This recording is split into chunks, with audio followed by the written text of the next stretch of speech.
Hello, I'm Johanna, the Alopecia Angel, and I healed and reversed my own alopecia areata naturally and holistically.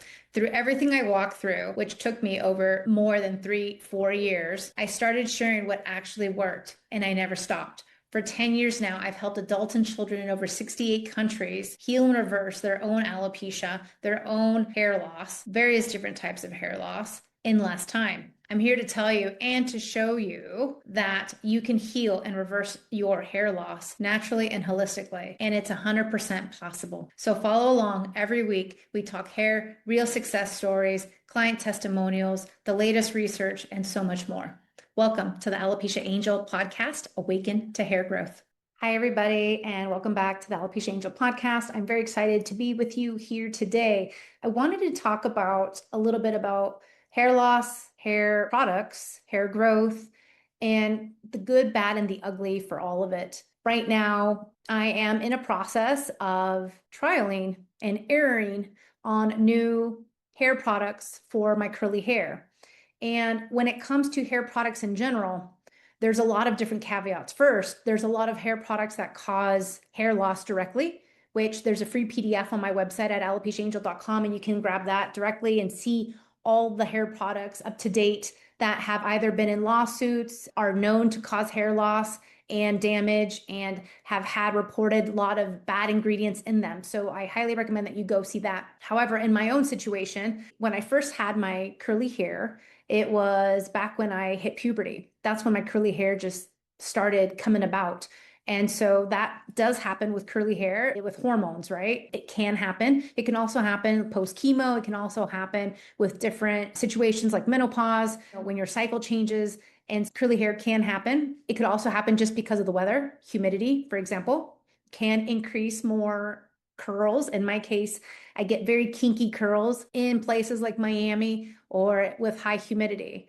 And something also to take note. And so the question here is, how do we find good products that work for us, for our type of hair, low porosity, high porosity, chemically treated, not chemically treated, used with color, no color, this type of thing. And it's a gamble. All of it is a gamble. And I will say it's a very tedious trial and error situation. I myself was in it back when I was in my teens, and I found a mousse that did everything that I wanted. And the wonderful thing about this line is that it had 3 different types. So depending on the amount of hold that you wanted for the curls, it had this situation. However, I was very loyal to this brand of mousse, which is no longer on the market because they took it down in 2023 due to cancer-causing chemicals. Let's just be honest, cancer-causing chemicals, and they took it off the market. So in 2023 is actually when I moved back to the United States. And having lived in 5 different countries, 5 different states, each move also plays a part with the weather, the environment of how your hair is reacting to each place, right? I had lived in Miami for 6 years. My skin loved it. Now I'm in a very high desert area, so it's very dry. So my skin needs extra support. My hair needs extra support. And this is also part of what I'm imagine that you also need to also consider for yourself, like where you travel to, even if it is just for vacation, or where you live and how your skin, hair need to adapt for products, oiliness, dryness, all the things. And in terms of products, there's a couple things that I wanted to talk about. In my case, that I'm looking for a new mousse, it's a trial and error. I try to shop not just by reviews, but then also I go in store and I talk to people there who have more knowledge. But I will say, as somebody with curly hair who does color it, who does have very porous hair because it's very dry, which bar none, all curly hair tends to be on the drier side than versus not. And especially if you color, that ups the ante in terms of dryness. If you live in a dry area, that also ups the ante. And so there are different levels and factors to this. But in my case, I am buying different products and trying things after every wash. And if I really hate it, then I just wash it out and try again with a new product like I did today. I'm not so thrilled with the products that I'm using just yet, but once I do, I will let you know. But I haven't really found anything that does the trick in terms of getting me the curls, getting me the settings that I like. And the other thing too is that maybe if you're like me, you like to travel. So how do we travel with, let's say, a can of mousse? Or how do we travel with these things that, let's say, you would want to make smaller? And that's one of the things that I wanted to talk about and let you know and introduce you to, is that a lot of times our products, or the products that are out there, we can find in a smaller size, a trial size. So you don't have to buy the big bottle or the big canister of whatever it is. And that makes it really nice. You can find these trial sizes either at big stores like Sephora or Ulta, or sometimes online. You can find them on Amazon, or maybe directly through the website of the provider of the associated type product brand that they have. And a lot of times you can also get them for free during Christmas or during Black Friday. They give you a lot of samples for free. So there's a couple ways there. But what I would say is that I tend to have a couple rules. A couple rules is, if you buy the bottle like I have and it's not performing on the first try, it's probably not going to perform again on the second or the third. So just go ahead and return that as quickly as possible and get it back to the store so that you can get your refund. A lot of times in the US, this is the beauty of the US, you can do that. A lot of times abroad, you cannot return things, especially if they've been used. I know in Europe, this is the way it is. In many parts, in many countries within Europe, this is the way they operate. You can't return things. You bought it, you're done. In Latin America, for the most part, it's the same thing. In Asia, I actually never tried to return anything. I don't know what that looks like, even though I lived there.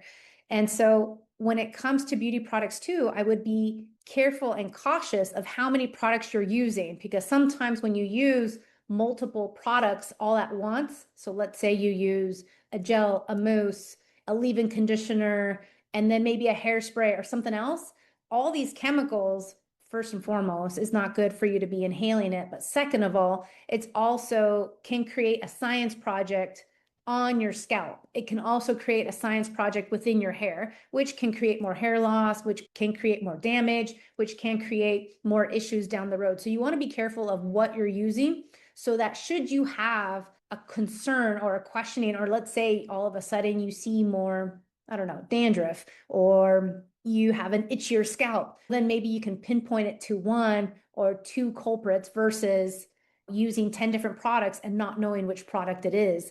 And this too also eliminates the possibilities of making more mistakes. I know of a lot of shampoos and brands out there that have been in lawsuits for hair loss, or maybe not just yet, but they have caused a lot of damage, like horrific damage to people's scalps and people's hair and people's livelihoods, really, because the way you show up in life, because of your hair loss, because of your hair growth, it really determines how you show up in every area of your life. And it does trickle into every aspect of our lives when that happens.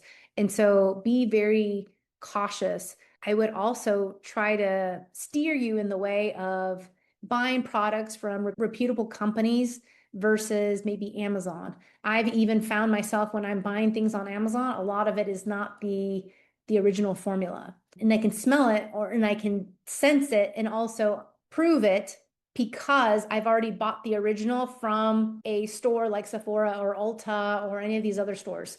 And so this is the thing. It's like, I've already bought it once there out of convenience. I bought it on Amazon, and all of a sudden it's a generic version, or it's not the right version. And I can normally tell because of the smell. I can normally tell because of the consistency and even the feel.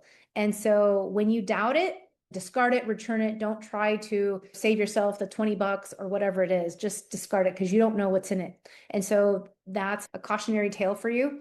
The other situation when it comes to hair products is that it will take time and it will take patience for you to figure out what leaves your curls, or what style looks best and how you feel best. And so what works for some people won't necessarily work for you.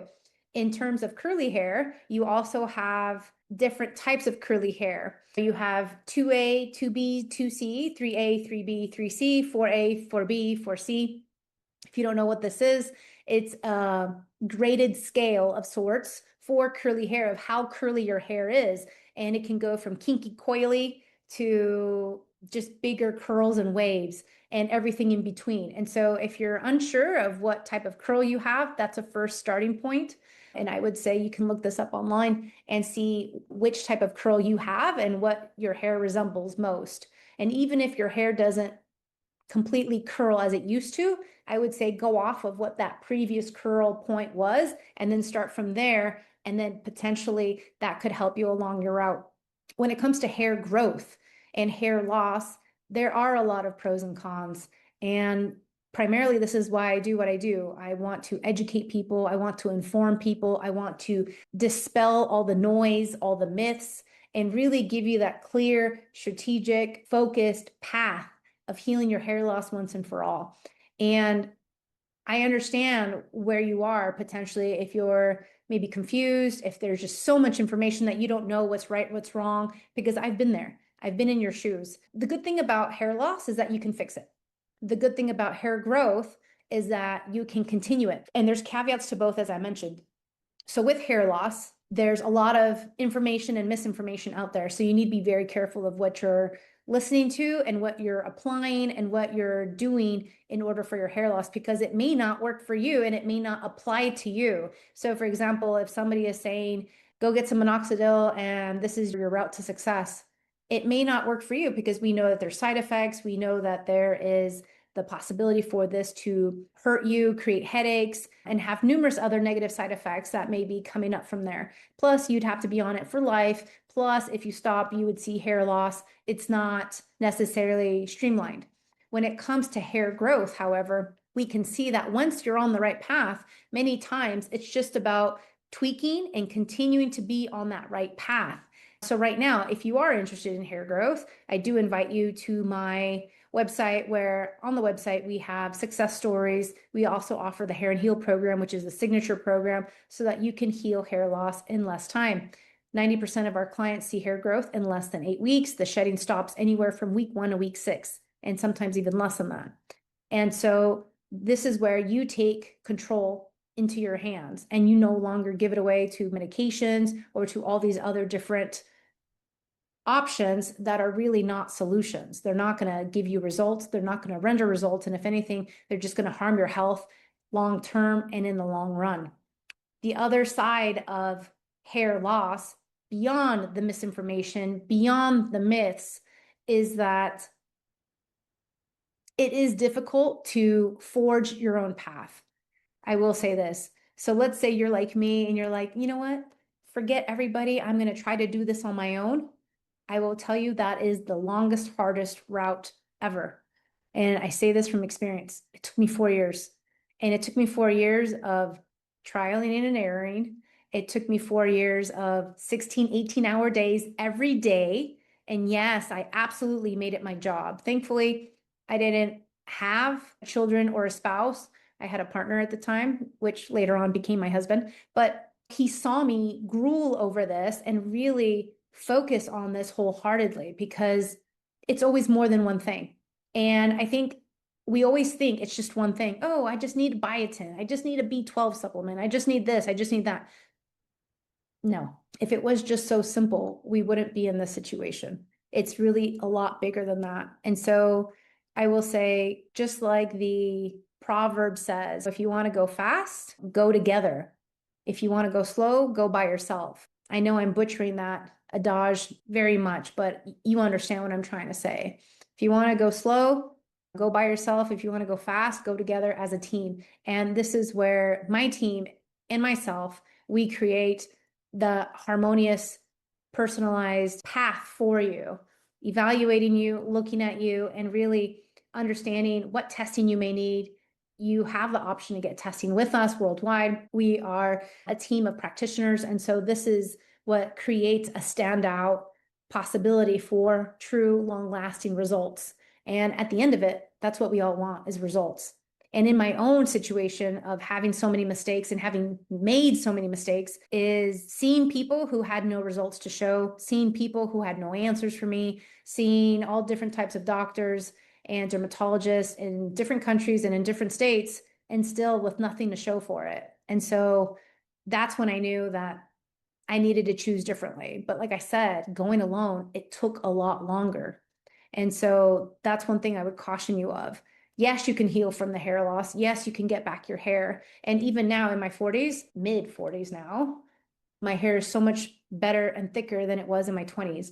And so this can definitely be turned around, and you can compound what you're doing every day to create more abundance of hair growth and health, because they actually go hand in hand together. The situation with hair loss, though, it will continue to happen until you've uncovered all your blind spots, all your triggers, and you've addressed everything. And this is the thing, is that you think you're addressing everything. You've gotten the blood work done. Maybe you've gotten some functional medicine testing done, maybe not. And you think you've addressed everything, but if you still have hair loss, you haven't. There's more work to be done. And it's as simple as that.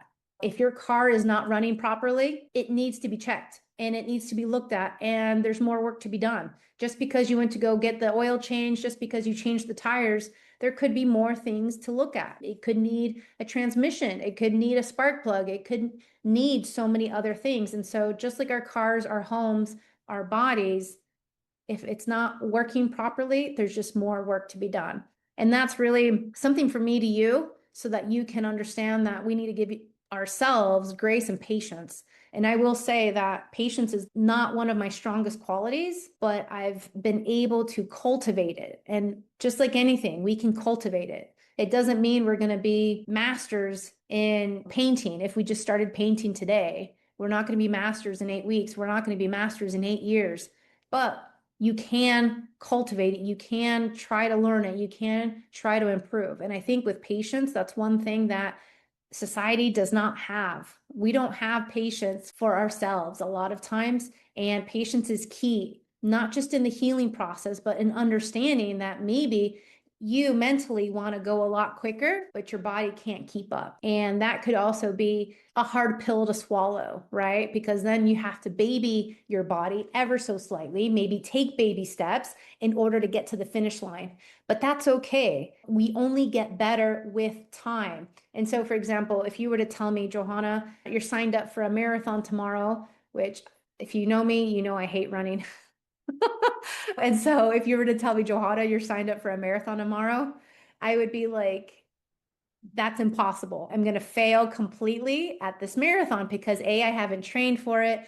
B, I haven't run 26 miles since I don't know when, since never. And the most I've done was probably like a 5K or a 10K. And not running all the way. It was like half jogging, half running. And so it's one of those things where, yes, I can train for the marathon. Yes, I can do better and I can do the best I can. But if we train a little bit each day, we get better each day. And so just in the same way, if you do a little bit each day, it actually compounds and you do get better and you do see more progress as you go. And so this is key, is that understanding that you need to have patience, but then progress definitely comes, and it comes a lot sooner than you actually think. It's just us that almost sometimes we're just lacking patience. And so I think that's also the key to this. Another thing that I wanted to discuss here in this episode is that when it comes to cycles of hair growth, cycles of hormones, it's all another factor. So for example, your cycle of hair growth is one factor, your cycle of hormones is another. And yes, things can teeter-totter ever so slightly postpartum. Things can teeter-totter ever so slightly in menopause and perimenopause. But to say and have somebody say and pinpoint that your hair loss is because of menopause, your hair loss is because of perimenopause, that's an incorrect viewpoint of hair loss. And also, it's almost like washing your hands of full responsibility. Because the thing is that we can say, and I'm sure we all know somebody of some sort, somewhere, maybe not directly, but maybe indirectly, of somebody who's gone through menopause with no symptoms. We all know somebody who's gone through perimenopause with 0 symptoms. We all know somebody of middle age or beyond middle age who still has all their hair. And so to say that your situation is solely and fully because of perimenopause or menopause or because of postpartum is an incorrect statement. Because going back to what I said initially, it's never just one thing. And I think this is a big aspect of our healing. We don't sometimes want to see the bigger picture, and we almost want to say, you know what? There's nothing I can do about it. I'm in perimenopause. Oh, you know what? There's nothing I can do about it. I'm in menopause. When again, if you have hair loss, it's normally not necessarily tied to that. It's tied to other factors that we are not addressing, don't know that we need to address, haven't addressed, maybe in denial about addressing, or haven't taken that time. And so it's a bigger thing. And if this was so true, then I would be losing hair left and right when I'm in perimenopause. And I was also in perimenopause when I had alopecia areata, which is very different though, the type of hair loss, right? Autoimmune can happen at any point versus telogen effluvium or diffuse would be more considered stress related or perimenopause or menopause related. And so this is very different. But at the same time, I had, before alopecia areata, I had really great hair. It was thick, it was beautiful, it was fantastic. And it's thick and beautiful right now too. And if you can see this, I have really tons of hair. And I love my hair. And it's so much better now than it was in my late 20s. So much better now. Not just because of the haircut, not just because of the hair colorist, but also because of the way I know exactly what my body needs in order to thrive. And I think that's the key here, is that we haven't put our focus on our bodies in order to thrive. And it's been a while. And if we're really honest, it might have been maybe even decades. And as women, we tend to focus a lot on others, our elders, our spouses, our children, our partners, our work, all the things except for us. We come last on this to-do list. There's a couple books that I've recently read. One was giving research over thousands of people that the author had researched, and she had correlated that autoimmunity was rampant in women who were firstborn or who had a caretaking position, either because they were a nurse, let's say for decades, right? All our nurses out there, whether it was because they were caretaking for their elders or whether they were caretaking for their many kids, maybe homeschooling them as well, maybe doing more than they should have, and maybe even their caretaking workloads started at a young age. So, for example, the author mentions that when she turned 3 years old, her twin brothers were born. And so all the attention from her parents diverted to the twin brothers and not her anymore. And then now, as she grew up, she needed to focus more on her brothers. She needed to take care of them. She needed to make sure that they were being fed, that they were doing all the things that they needed to do on a daily basis. So she became another caretaker for these boys, her brothers. And you may be thinking, oh, that's what I did with my eldest daughter, or that's what I did with my eldest son, or maybe that's what I did with my niece, or maybe that's what I did with this author is correlating the proximity of being the firstborn or being the female daughter of some sort that needs to play nice, that needs to give in, that needs to say yes and compromise their own well-being and life path for the care of others, whether that was a child caring for a parent or the child caring for other children or something of this nature. And then, but the research that she does is quite fascinating when you start reading through it. And she has a lot of stories and quotes from other people. And when I say she's done the research, she's spoken to over 1,000 people, over 1,000 women with autoimmune diseases. And again, it's not published in some governmental website, but it's her own research. And to me, that's still valid. She wrote a book about it, and it's, again, quite fascinating because it's another take on autoimmunity. And it makes me wonder, this could have and be a factor of autoimmunity, maybe not for all, but maybe for a certain percentage. And so she sees this and denotes this inside her book, which is, again, quite fascinating to read because it's another approach, another side of autoimmunity. The other thing to this is that I'm almost done with this other book. It's called The Power of Belief. Let's pause and let me go get it and I'll bring it back. So The Power of Beliefs by Sean Achor, How Strengthening 7 Core Beliefs Predicts Greater Success and a Better Life. I've mentioned in other podcast episodes how being an optimist, how being a positive person only creates better outcomes for you in life. But now we actually have more research, not just psychological aspects of research, but now we have another author who has focused only on happiness, who's only focused on the predictors of success and a better life.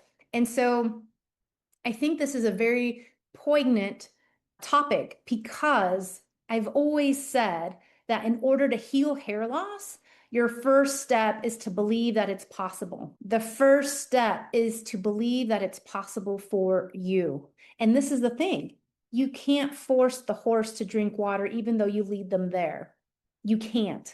And as try as I may to help others just understand that there's another opportunity, there's another door of healing, that alone is probably one of the biggest hurdles that I see within the alopecia community, within the hair loss community, is that a lot of times people, just because of a diagnosis, think that their life is done, think that their destiny from here on out is to be bald forever.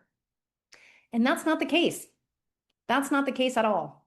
And the power of belief in this book is huge. It's absolutely huge. And I'm more than 3/4 the way through. But Sean has spoken on Oprah and he's done a lot of other conferences and speaking engagements. And so this book really hones in the success and outcomes in your life, in your health, in every area of your life is solely based on your beliefs.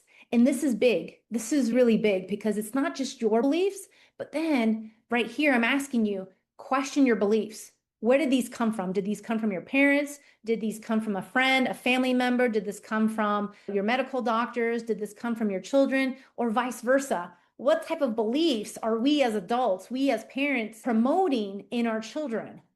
And this is a big one because then you're like, what kind of teachers are they around? What kind of coaches are they around? Like sports coaches, soccer coaches, basketball coaches? What type of authority figures are your children around in order to start taking in these beliefs? Like either we make the goal or we don't. Either we can win as a team or we can't. Either I can get the position in student government or not. I can go to law school or not. What are the beliefs that are propelling me or holding me back? And so this belief of healing, this belief of getting better, let's just go back to my story real quick. I always had an inner knowing that I could heal. Deep down, I knew it. Even though I cried, even though I had ups and downs and a lot of downs before I had the ups, I knew deep down I could heal. I can't tell you where this came from, except that it was intuition. It was just a gut feeling. It was intuition that I would have a way out. And for those of you thinking that I'm part of some sort of percentage that had quote unquote, what is it called? Sporadic alopecia, I'm telling you, there's no such thing in my life, in my situation, that was sporadic. 4 years is not sporadic. 4 years of angst and grueling trial and error is not sporadic. So the power of your beliefs does dictate everything that you have and have done and has been available to you up until now. And so one of the key things that Sean, the author, talks about is that your beliefs, it's not about right or wrong. So for example, I can start asking you beliefs about climate change or your opinion on vaccines or your opinion on hair growth and how it's possible or your opinion on JAK inhibitors or anything else that's a little touchy. I can ask you questions, but your beliefs are your beliefs, not right or wrong, but they're your beliefs, which is your truth. And your truth, like many things in life, have consequences. And so if you're not living the results that you want right now, so for example, let's say deep down you want your hair growth, then you're going to have to let go of some of these beliefs in order to have the hair growth. You're going to have to let go of some of these beliefs in order to have the weight loss, in order to get the master's degree, in order to find the partner that you love, in order to find the job that you love. And so not only do I recommend that you read this book, but I also recommend that you start evaluating your own belief system. Where did this come from? Are you just drinking the Kool-Aid, as I like to say? Are you just believing everything and everyone and what medical establishment says? When today, August 2026, we have Anthony Fauci in front of government officials being questioned on one of the most gross efforts of enforcing a vaccination that hasn't worked and only has propelled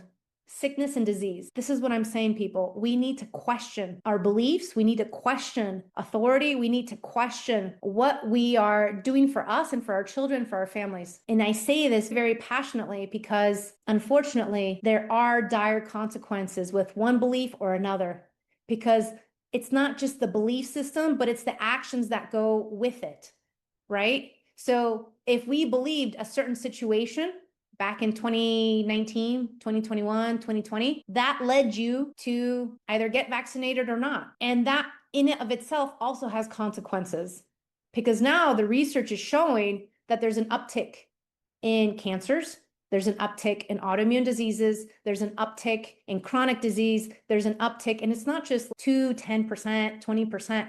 These are thousands of percentages. These are hundreds of percentages. And so there is no denying the data at this point.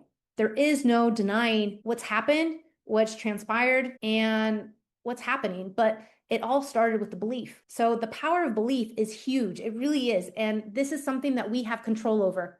This is another item in our lives that we have control over. We can either choose to believe or not and take actions either way and have consequences either way, good or bad. Going back to hair products, it's the same thing.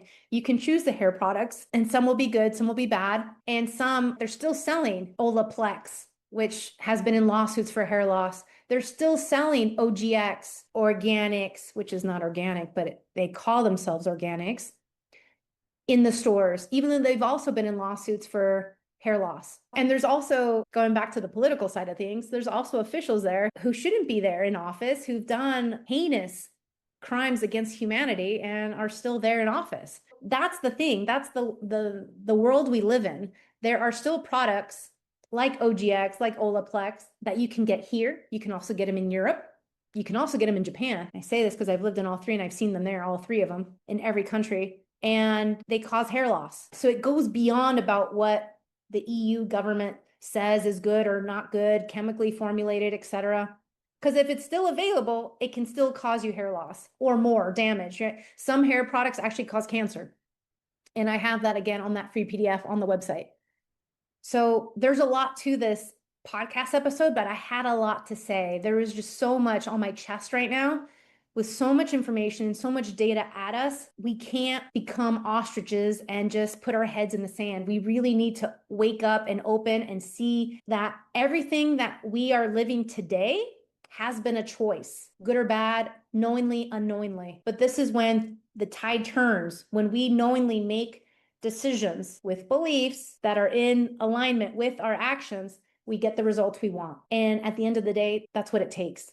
If we want certain results, we have to believe to take action in order to get those results. My belief was that I could always grow my hair back, and I knew I would. I took all the actions, consistent actions, for over 4 years, and I have the hair. Even after a baby at 40, even after stressful times, moving to the Netherlands, to Japan, back to the US, even after COVID a gazillion times, even after all different things that life just throws at you. Life is gonna life and gonna give you life. But it's not about life. It's really about us making better decisions, having better beliefs, taking better action, and understanding how and what we can control to protect ourselves, to be healthier. And that's how you see me today with a lot of hair in my mid-40s, Not blaming it on perimenopause, not blaming it on anything. If you have hair loss, take responsibility. It's yours, and then do something about it. You want a different result? Have a different belief and take different action steps, and you will get those results. And so your homework is to share this podcast episode with a friend or loved one who needs to hear it, and go get this book, The Power of Beliefs, because I do believe that it can radically change your life once we start self-evaluating our beliefs, where they stem from, where they come from, and then also to be cautious of what type of beliefs our children are consuming and thinking. It's never too early to start talking to them and having them understand that not what everything they hear is true, because more than likely it won't be. Not everything that you hear is true. Not everything that we consume, whether on social media, on the news outlets, or anywhere else, is true. This is why there's so much rampant misinformation on hair loss. So again, if you want different results, let's start with a better belief, with better actions, and let's get you on the right path. To learn more about the Hair and Heal program, you can visit our website at AlopeciaAngel.com. Please share this episode with someone you love and care about, because many times, especially when you're working with loved ones, maybe it's a sister, maybe it's a nephew, niece, a granddaughter, or someone that you truly love, they need to hear it from a different perspective. They need to hear it from essentially the horse's mouth, because I've been there, done that. I've had the alopecia areata and I've put it into remission, and I can guarantee you I'm not the only one. I'm not the only one who's put an autoimmune disease into remission. There's a lot of success stories, not just on my website, but out there. And so we have a choice. We have a choice to continue with the hair loss. We have a choice to continue to open the door to a second, third, fourth autoimmune disease. We have the choice to go bald. We have the choice to grow our hair back. We have the choice to heal. Everything is a choice in life. Don't give your power away, because you can heal. And I believe in you. Thank you so much. Take care, and I look forward to speaking to you next time. Before you go, hear me out. Healing is possible. For so long, it was never even offered to you as an option. That changes now. The Hair and Heal program is my proven natural method for reversing alopecia and hair loss from the root, discovering root causes, uncovering triggers, and looking at all the blind spots. Come learn more at alopeciaangel.com. I'll see you next week.